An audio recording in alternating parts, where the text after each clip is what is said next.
Willamette Valley is a broad stretch of fertile agricultural land in northwestern Oregon, forming the basin of the Willamette River, bounded by the Oregon Coast Range on the west and Cascades on the east. It begins from the Kalapuya Mountains near Eugene and runs 200 miles northward up to its confluence with the Columbia River in Portland. The westward expansion of the United States in the 1800s brought different peoples to the shores of America. Filipinos were among them.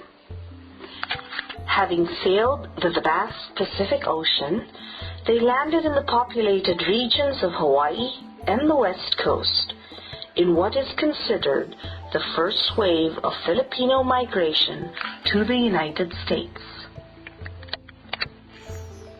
It crested during the years following the end of the Spanish-American War in 1898, in which the Philippine Islands were sold to the United States for $20 million.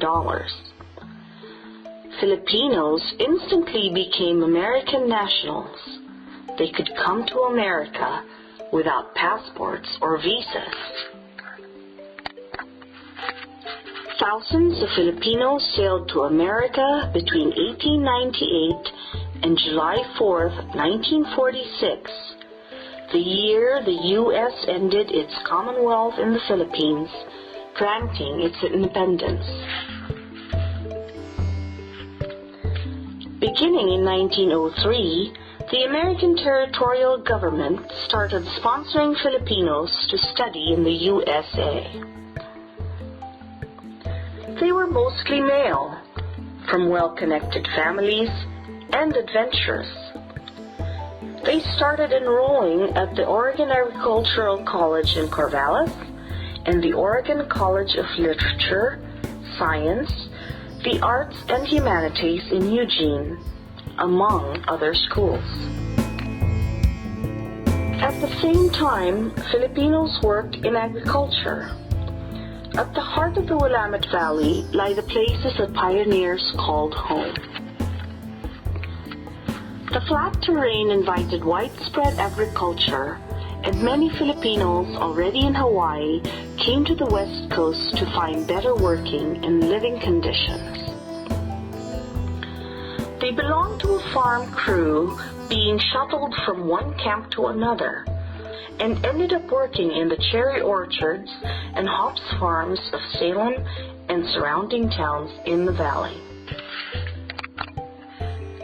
Between the early workforce and the elite government scholars, Filipino migration continued to surge into the later waves. Service workers like houseboys, waiters, cooks and bartenders began arriving in the 1920s and 30s. The decision to stay during the harsh economic times forced them to look for mates, preferably Filipina. But they were hard to come by, for in the 1930s, the Filipino male-to-female ratio was 14-1. Filipino men had to socialize, and sometimes illicitly, with women of other ethnic stock, including Caucasians and Europeans. And this is another interesting photograph because it shows how Filipinos during those years in 1936 celebrate a party. And you would never think that they're houseboy, busboys, because they really dressed up. And also during those years, they have dates white women. The main deterrents of Filipinos and other ethnic men consorting with white women were the anti-miscegenation laws passed in 26 states. These laws forced interracial marriage couples to travel to free states. Filipino communities grew out of necessity. Wherever there were Filipinos, it became a gathering place. Several community and fraternal organizations had existed in the 1920s among friends, as well as those from the same hometown or province. The first registered group in Oregon, is the Filipino American Association of Portland and Vicinity. The association was the brainchild of Vincent Perlas and several friends, and he was elected its first president. Meetings were held at members' homes, but with enough initial capital in 1971, the group secured a bank loan to purchase property in Southeast Portland as their headquarters.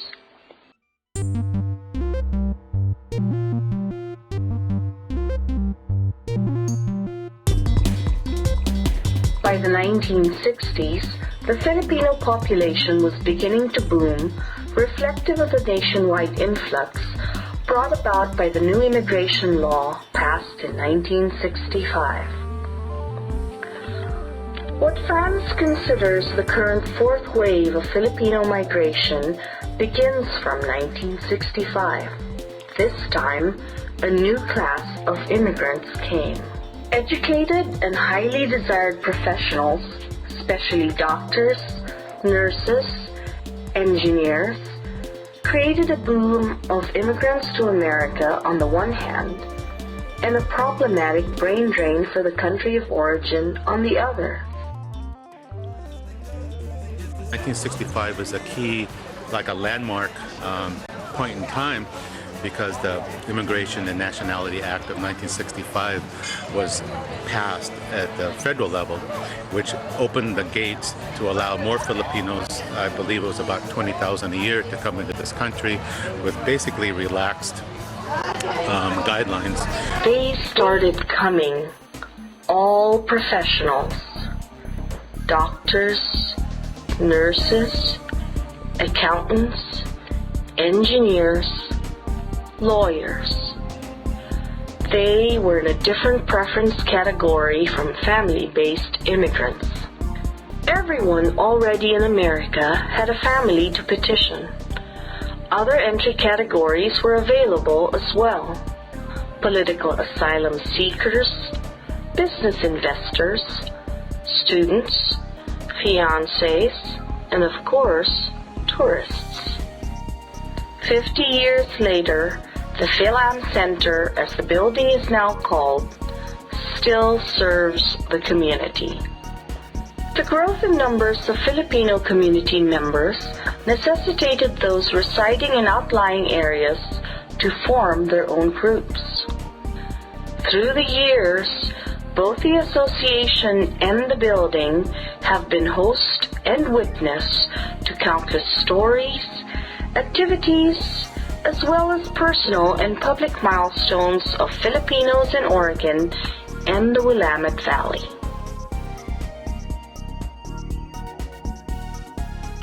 By the 1980s, the Filipino communities in the valley have become multi-generational. The pioneers who came in the 1930s and 40s were now outnumbered by recent immigrants.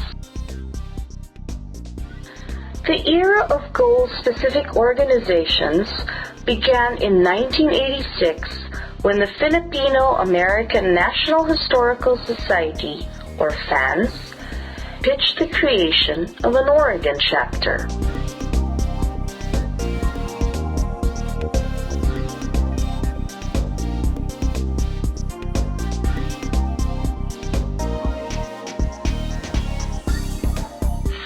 Over a decade ago, heads of several Philam organizations started meeting and immediately got the overall feeling that although there are many organizations, they are one community.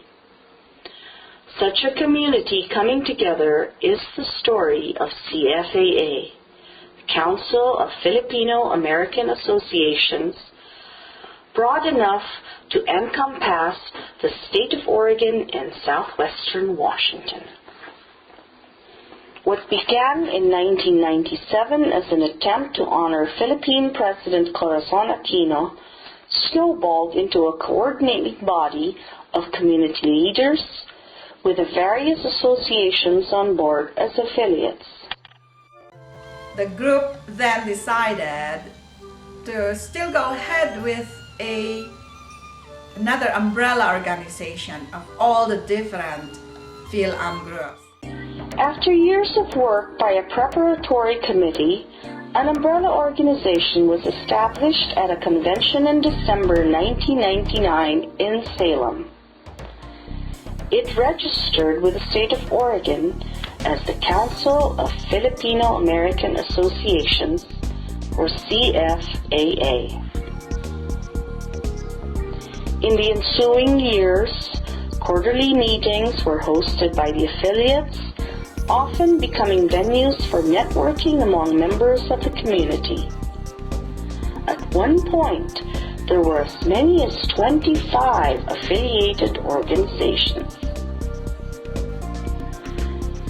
The affiliates are fully autonomous, but cooperate and collaborate with each other, allowing for the pooling of resources and always on the lookout for opportunities that benefit the entire community.